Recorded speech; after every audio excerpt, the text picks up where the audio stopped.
If you missed the title of this video, we are going to be taking a look at this guy. Looks like a bee with a long tail.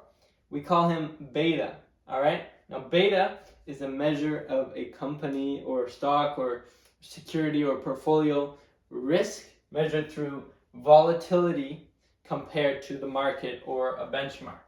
So, if you have your favorite stock A, has a beta of 1. For every hypothetical increase in return in the market of $1, your stock's going to follow with a return of $1. If it equals -1, your stock is going to go down $1 every time the market goes up 1, and vice versa. All right?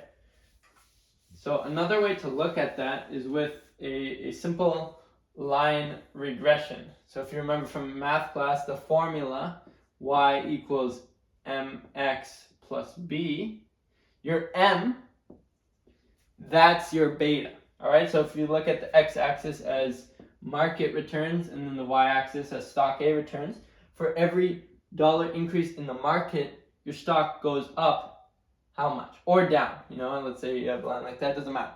That's your beta, all right, the slope.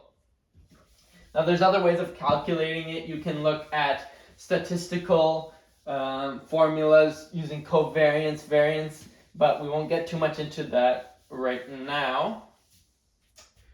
Additionally, you can look at levered versus unlevered beta. So levered beta that's what you'll find if you go Yahoo Finance and you look at the beta, they're going to show you the levered beta. So that's the whole company's beta with including their impact of debt. So let's say they use a lot of debt to finance their obligations. That would mean they're more levered, which would increase their beta.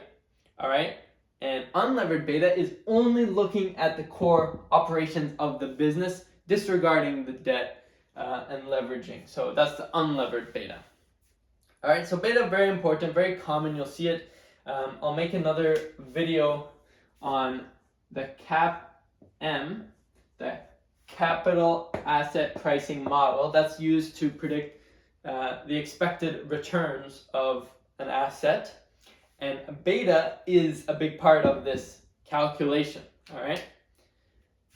There are, however, some shortcomings. So beta uses historical data, so data from the past, let's say returns, but that past data is not indicative of future performance, all right?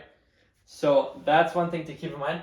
Additionally, beta is going to measure your risk by the volatility of your stock compared to the market, but that leaves out a key component, which is the value intrinsic of a company. Or sorry, not the value, but the risk intrinsic of a company. So let's say your management structure is committing fraud. That's going to increase the riskiness of owning that stock, but it might not be encompassed in your beta calculations. All right? So those are things to keep in mind, but beta is still very common, used all over the place. Good to know a little bit about.